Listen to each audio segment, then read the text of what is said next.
They taped my photo to the security desk, full color, glossy like a damn mugshot. Underneath it, someone had scrawled in red Sharpie, "Do not let her back on the floor." That's when I knew, not suspected. Knew. Whatever corporate theater had been simmering behind the scenes had just boiled over into something unmistakably personal.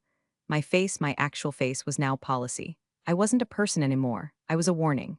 10 minutes before that, I'd still been humming to myself in the elevator lobby, sipping a lukewarm Americano from the coffee cart downstairs. Same cart, same guy, same passive-aggressive punch card that never quite earned the 10th free drink. The elevator scanner blinked red when I swiped my badge. I tried again. Same red flash. The new security guard, kid couldn't have been older than 24, winced like he was bracing for a lawsuit. "Sorry, ma'am," he mumbled. "You're not on the access list." I blinked at him. "I've worked here for 15 years. My office is on 32. He scratched his neck. "They said not to let you up." And just like that, my career turned into a ghost story. Quick pause before I go further. If you're listening and haven't hit that subscribe button yet, do it now. It really helps the team keep digging up these jaw droppers. And throw us a like if your office's elevator has ever betrayed you too. Anyway, I stepped aside, leaned against the marble column, and stared at the swarms of employees zipping their way up to the floors I was now forbidden to walk. A few recognized me, most looked away fast, suddenly fascinated by the stock prices on the lobby monitor. No one said anything. No one ever does when exile is administered in public. My name is Nancy. I was the director of compliance for Westvale Consulting. Keyword was, and if you ask anyone in the M and a division, I'll tell you I didn't just support our deals, I quietly kept them legal, kept them clean, kept them alive. I'd signed off on 37 merger approvals, structured 7 multinational transitions, and caught 2 separate attempts to bury bribes inside consulting expense lines. I'm not flashy, I'm not loud, but I knew where every skeleton was buried because I audited the closets myself. That's probably why they wanted me gone. See, a few months ago, the CEO brought in his goddaughter Alyssa as the new VP of Strategic Growth. She had the confidence of someone who failed upward with charm, wore expensive heels to hide the lack of a spine, smiled with her whole face, eyes like glass doorknobs, shiny, hollow, cold. I trained her, because that's what women like me are asked to do, dig our own graves and call it mentorship. I knew she didn't like me. She thought I was old school, too risk-averse. She said once during a team lunch, poking her kale with a gold fork like it had personally offended her. "Clients want agility now, not red tape." I smiled and nodded while mentally correcting her definition of red tape to federal prosecution shield. Still, I did my job, quietly, thoroughly. Every time she drafted a pitch deck for a new merger, I'd fix the numbers she padded and flag the disclosure items she forgot to mention. She didn't say thank you, just started scheduling meetings without me. Then came the final straw, an internal invite for a closing review meeting on the $750 million Tharsis Belvedere merger.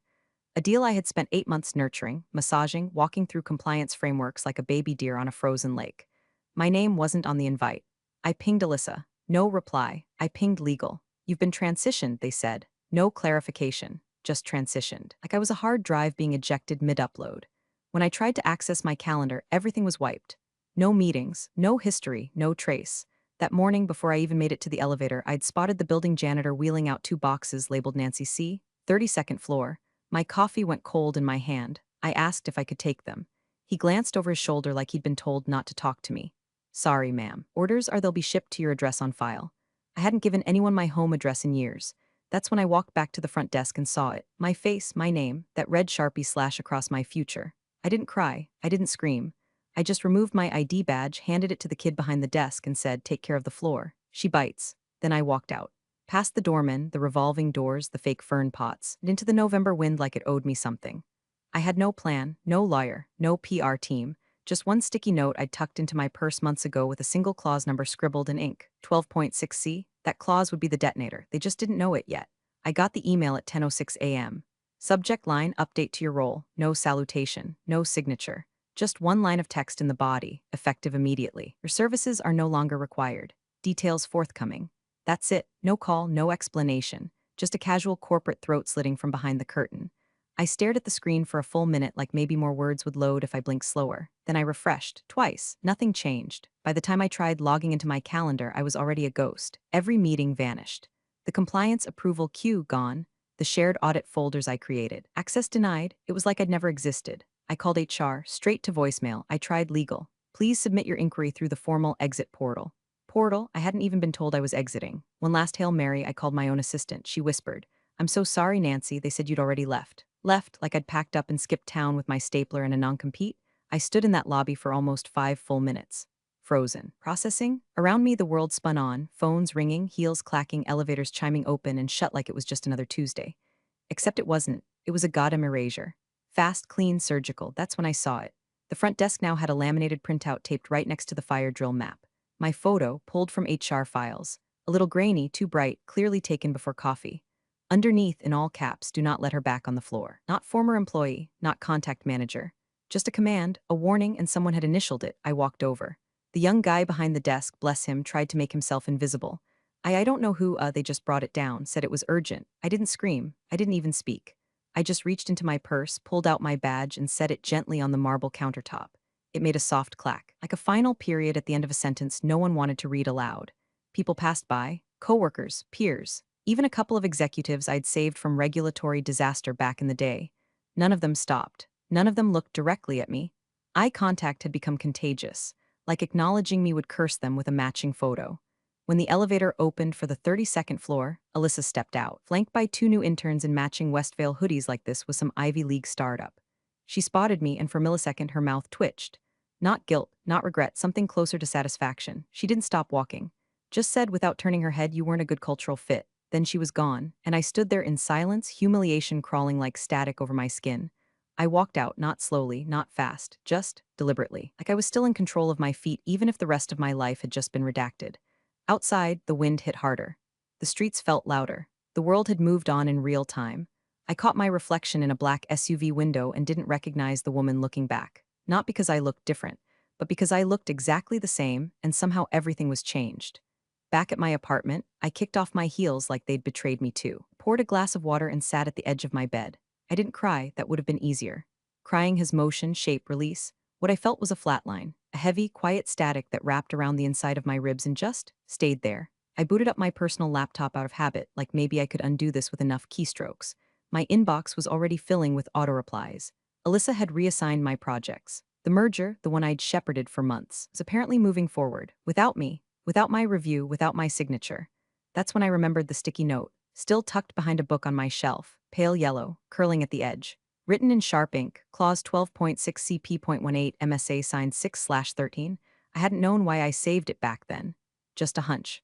A pulse in my gut that someday the people playing musical chairs upstairs would get so drunk on their own ego, they'd forget who set the table. I pulled it out, set it next to the laptop, and started reading. The blazer hit the arm of the couch with a little too much force, but I didn't apologize to it. I walked straight to the kitchen and turned on the kettle like I was about to patch a leaky pipe, not rebuild the ruins of my career. The apartment was too quiet. Not the peaceful kind of quiet, no. This was the kind that hangs in the air like thick dust, waiting to choke you if you breathe too deep. I'd lived alone since 2012. Divorce. Long story, not worth the bandwidth. Point is, I'd built this space like I built everything else, efficient, orderly, unremarkable to the outside eye. No throw pillows with ironic quotes, no rescued succulents on the window ledge. Just clean lines, quiet corners, and a Wi-Fi connection strong enough to move mountains. I didn't turn on the TV, didn't play music, just sat down at the kitchen counter while the kettle whistled like it had something to say. I poured the water over a bag of peppermint tea and watched the steam rise as if the next step of my life would appear in it like some corporate magic 8-ball. Then I opened my laptop. It was muscle memory by now, boot, password, VPN. But this time I paused. If they were going to erase me from the firm, they'd be idiots to leave the back doors unlocked. Right. Yet I typed in the private audit dashboard address. The one Alyssa didn't even know existed. I'd built it myself in year 4 when legal insisted they didn't need version control. Every high-stakes document I'd ever touched, every compliance flow, every red flag memo, indexed, timestamped, archived. Login screen blinked. I entered my credentials. Green checkmark, access granted. Either they were sloppy or they hadn't even realized what they'd lost. Which, frankly, tracked. The moment the dashboard loaded, I went straight for the Master Services Agreement folder. Tharsis Belvedere Merger. Final version. June 13th. Page 18. Clause 12.6c, there it was. Final compliance attestation shall be issued by the named compliance assignee Nancy C. in bold. No aliases, no ambiguity. My name was burned into the agreement like a signature on a missile launch. They had no idea. See, that clause wasn't just legal garnish. It was the gatekeeper. It meant no signatures, no handshake, no champagne popping until I gave the verbal go-ahead. I'd pushed for it quietly, weeks before Alyssa was even added to the project because I saw what was coming. She was charming, yes, but she was reckless. She thought the rules were negotiable. She smiled her way through risk like it couldn't bite her. And now, unless they planned on forging my voice, which I'd like to see them try, they were in breach. I sat back and stared at my own name on that contract, bolded like a brand. The irony wasn't lost on me.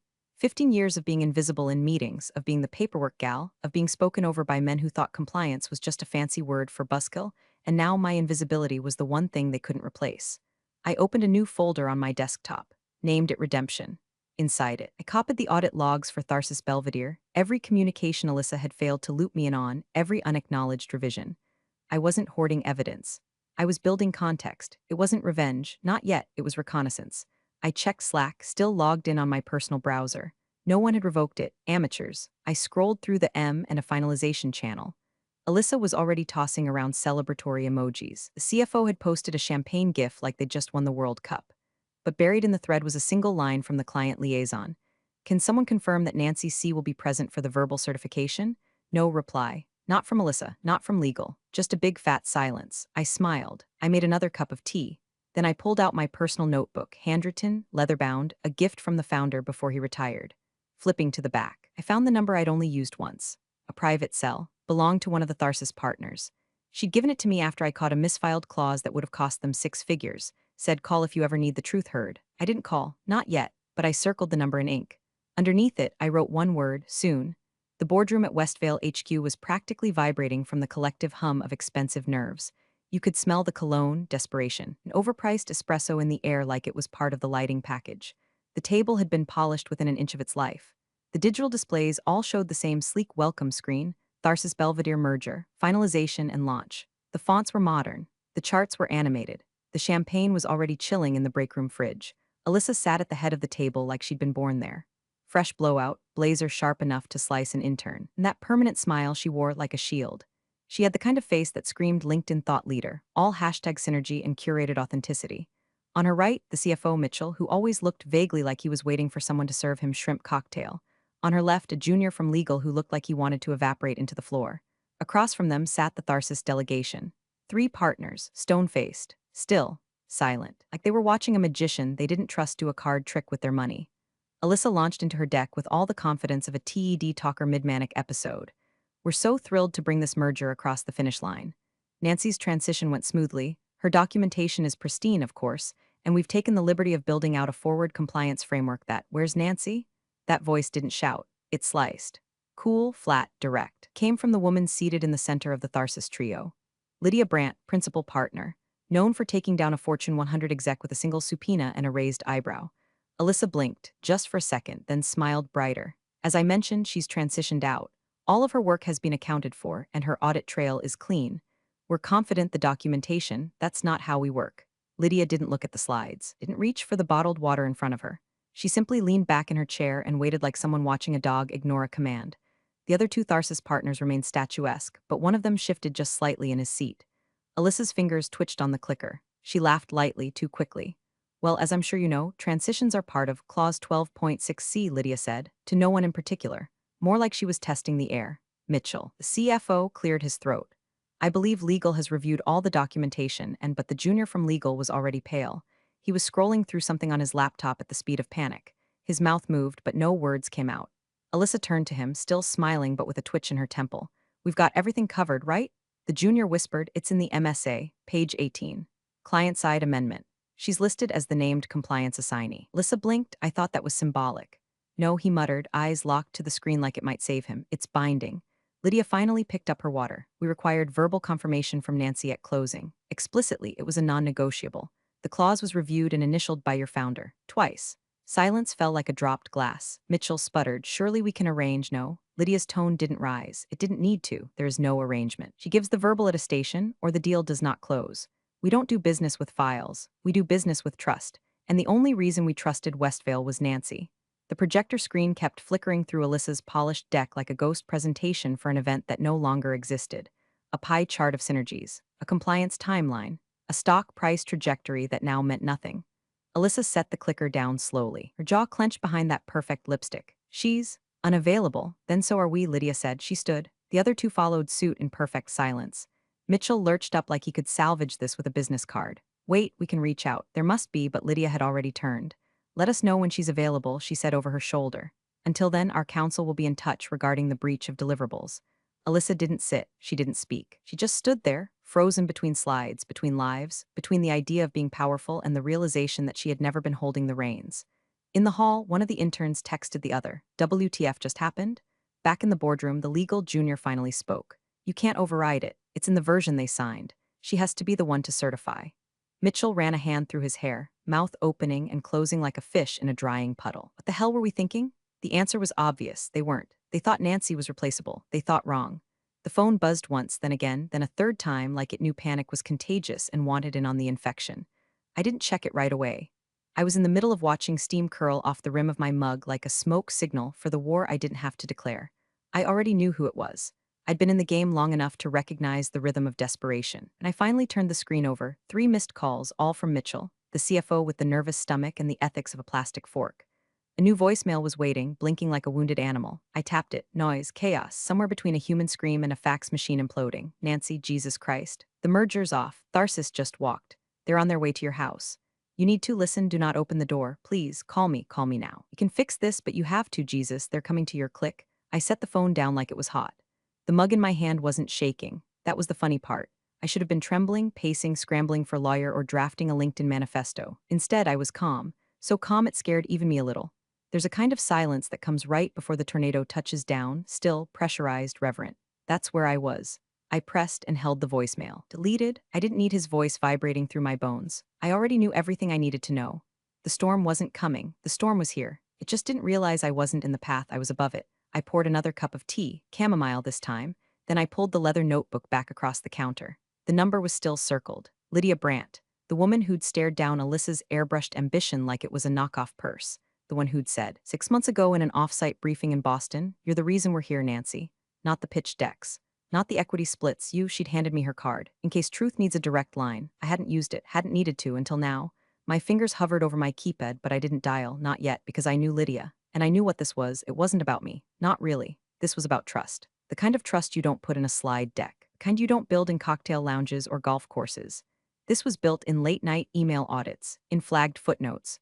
In the time I caught a conflict of interest clause that saved Tharsis $11 million in penalties. That's the kind of loyalty you don't replace with someone who got her MBA off Instagram quotes and startup fumes. Lydia wasn't calling because I was nice. She was coming because I was necessary. And someone, Alyssa, Mitchell, whoever the hell else was riding the delusion train that day, had made the fatal mistake of thinking legally binding meant emotionally optional. That they could remove the foundation and still keep the chandelier lit. I didn't answer the next call either, or the 5 after that. I changed the setting on my voicemail to not accepting messages at this time. Let them sweat. Let them write drafts and delete them. Let them hold back sobs on a Zoom call as they tried to explain to the board how a compliance director they'd ghosted had become the immovable wall between them and $750 million. I leaned back in my chair, took a slow sip, and smiled. In the distance, a car door slammed, then another. I glanced out the window. Black town car, parked half a block down. I recognized the driver. Same one from the Boston offsite. It carried Lydia's briefcase like it was loaded. I didn't move, didn't even close the notebook. Let them come, let them knock. The only door I was opening today was the one marked leverage. Somewhere between call 13 and 14, Mitchell finally stopped leaving voicemails. The last one was almost whispered, like he was trying not to be heard by the other people in the war room. Nancy, please, I know it wasn't right, but we need you. Just tell them something. Anything? We're hemorrhaging. I'll make it right. Now he wanted to make things right. Funny how clarity comes when the floor starts cracking beneath your Gucci loafers. Back at HQ, legal was unraveling faster than a bargain bin sweater. What started as a mild compliance hiccup was now a full-blown breach assessment. The amended MSA, filed, signed, and scanned into every official channel, was being passed around like contraband. Its damning text bolded for dramatic emphasis. Clause 12.6c, final compliance attestation shall be issued by the named compliance assignee, Nancy C. They read it once, twice. A third time, hoping it might magically rewrite itself into something more forgiving. But contracts don't care about intentions, they care about names, and mine was still there, staring back like a bad omen.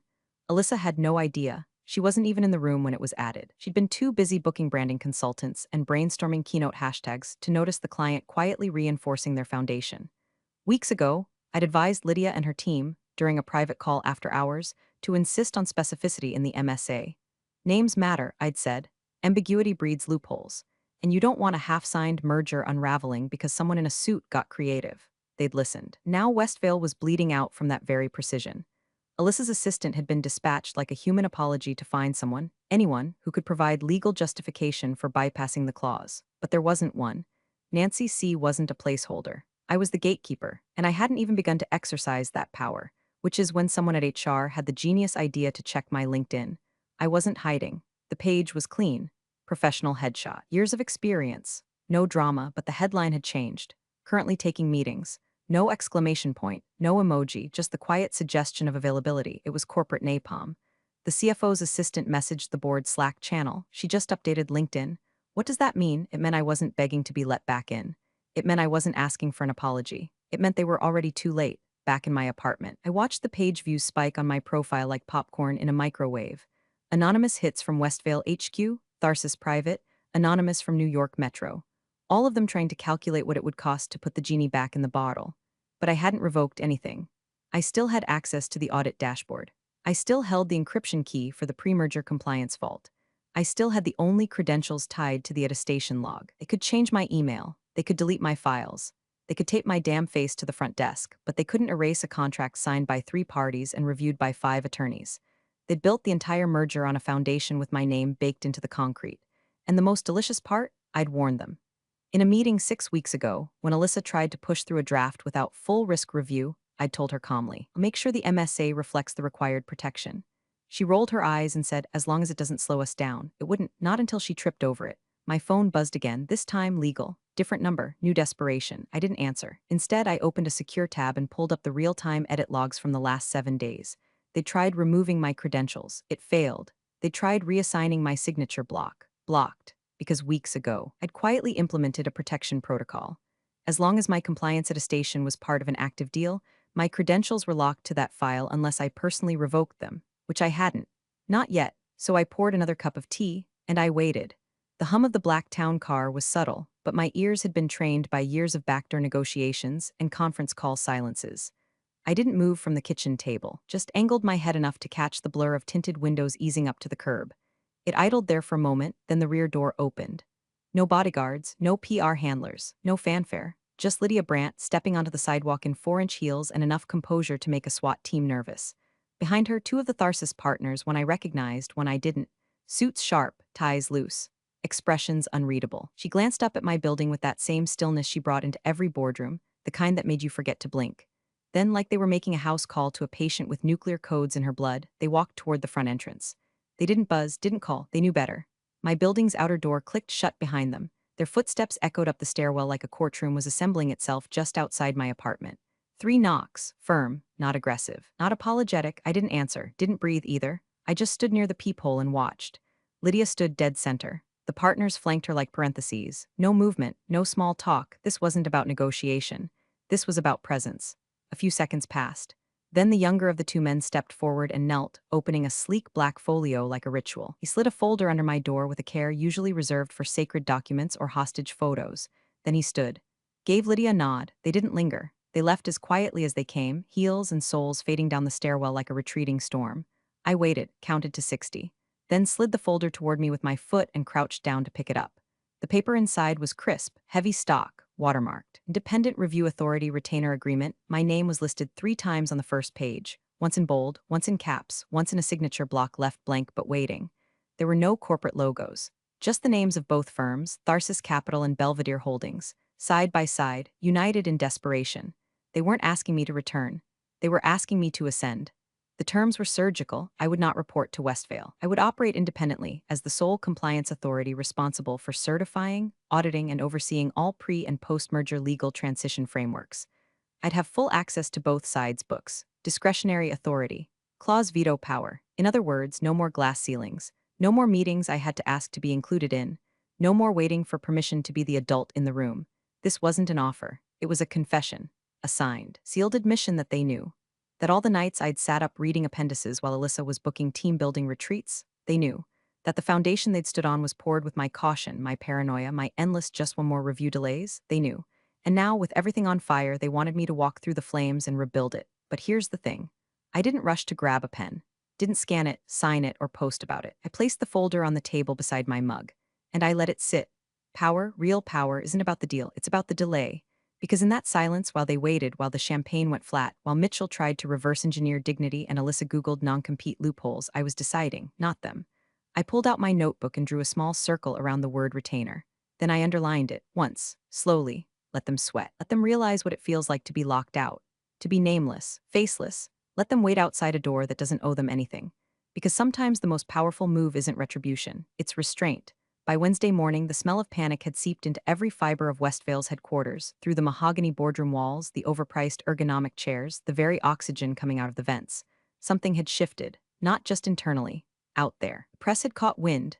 First it was a small blurb in a compliance blog, then a half-formed thread on M and a Twitter. By noon, a Bloomberg reporter had cornered someone from Tharsis at a networking brunch and asked, point blank, why their landmark merger had suddenly fallen off the radar. The Tharsis exec sipped his mimosa and said, ask Westvale why they fired the engine before landing the plane. That quote hit like a thunderclap. Back at HQ, Lissa finally did what she'd sworn she'd never do. She recorded a public apology. A LinkedIn post, carefully edited by PR, buried in corporate speak but still readable if you squinted. We regret the miscommunication surrounding recent transitions. We are in active discussions to re-engage a valued compliance contributor. Valued compliance contributor. Not my name. Just a vague little epitaph for a mistake they still couldn't fully admit. Legal drafted a statement that said nothing and promised less. Mitchell issued a canned internal memo about unexpected restructuring turbulence. Someone even floated the idea of blaming a rogue contractor for the clause inclusion, until someone else reminded them the contract was signed in triplicate and notarized. They were flailing, and I was still silent, but not idle. I made one call, not to legal, not to HR, not even to Lydia. I called the founder emeritus, Roland Spencer. The man who'd hired me 13 years ago when Westvale was just 4 guys in a strip mall suite with an espresso machine and a dream. He hadn't been CEO in over 2 years, but his shadow still stretched across the company like a permanent watermark. He answered on the second ring. I didn't say hello, just, you put the wrong person on the front desk. Silence, then a deep exhale, the kind you make when you know someone else just picked up the phone holding a loaded chessboard. Name your terms, he said. Not how can I fix this? Not let me explain. He knew. We didn't negotiate in that call. We didn't have to. Because everything between us had already been filed in long-term memory, the late nights I'd stayed when he'd left, the 3 times I'd stopped Westvale from signing deals that would have lit up the SEC like Christmas. The firm he'd built had survived longer than it should have because of me, and now it was unraveling without me. I didn't ask for an apology. I didn't gloat, but I also didn't pretend this was about making nice. This was about setting terms. For once, they'd meet me on my ground. After we hung up, I wrote my conditions down on paper, real paper. Not an email, not a Google Doc, ink, wait, intent. Across the city, board members were pacing, fingers hovering over investor contact lists. Alyssa was reportedly on her 3rd espresso, 4th panic spiral, and her first actual realization that she was no longer the center of the room. She wasn't even in the building of relevance anymore. Mitchell had tried calling again.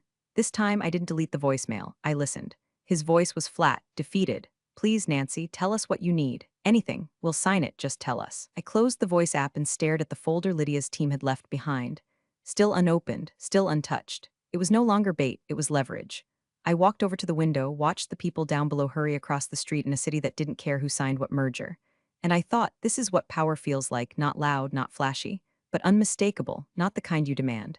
The kind you become. They were still there. Same black town car, and quiet tension in the air. Lydia leaned against the passenger door with her arms folded, gaze steady on my building like she'd been waiting not for me, but for a signal for permission. One of the Tharsis partners stood beside her, jacket off now, sleeves rolled, hands clasped like a bodyguard who also happened to be a Harvard-educated deal killer. It had been nearly 40 minutes since they slid the folder under my door. I'd brewed coffee this time. Strong, bitter, unadulterated by milk or sugar. I drank it slowly, standing barefoot in my kitchen, the retainer agreement lying open on the table like a loaded weapon, pages still crisp, signature line untouched. My pen rested just beside it. I didn't sign, not yet, because the real deal wasn't ink on paper. It was the door when I opened it, how I opened it, who waited. At 11:07 a.m., I crossed my apartment, unlocked the deadbolt, and pulled the door wide. Lydia didn't flinch. She straightened, smoothed her jacket, and offered a nod. I didn't invite her in, I didn't step aside, I didn't smile, I just said 3 conditions. No one interrupted. When I continued, I work remote, permanently. No badge, no desk, no meetings with people who forget I exist the minute the number's clear. Lydia nodded once. Done. 2. Alyssa is reassigned. She's not fired, just elsewhere. Preferably somewhere where the phrase due diligence doesn't require Google. A flicker of amusement crossed Lydia's face. Understood. And 3, I let that one sit. I wanted it to echo. I sign a sole compliance authority for both companies. Post-merger, full oversight, final word. That one took a second longer. The partner blinked. Lydia didn't. Agreed, she said, not a negotiation. A coronation. She reached into her coat pocket and pulled out a pen. Handed it to me with quiet ceremony. No one else moved. The hallway felt like a cathedral. I stepped back inside, signed the agreement, dated it, then handed it back through the doorframe like a peace treaty between empires. Lydia tucked it into her bag without looking. She knew what it said. Welcome back, she said. I shook my head. I'm not back, I'm above, and I closed the door, not slammed, just clicked shut. Final, clean, mine, the click of a chapter ending. Few minutes later, I stood on my balcony with a fresh mug, watching the town car pull away. Lydia didn't look back. She didn't need to. Inside my inbox, already syncing to a new secure server, sat my first message from Tharsis Legal. Subject, oversight credentials issued NC. Attached was a memo. Internal distribution only, top-line clearance. Appointed, Nancy C. Role, Independent Oversight Authority Executive Sponsor. Tharsis Belvedere Unified Board. No employee. No badge number. No floor assignment. The same floor they once banned me from? I'd audit it quarterly now, under my own terms, under my own authority. And this time, my name wasn't taped to a desk in warning. It was carved in policy. Indelible, permanent, earned. Appreciate you sticking around, you legends of the break room. Subscribe for more chaos. Let's make your old managers spill their coffee in fear.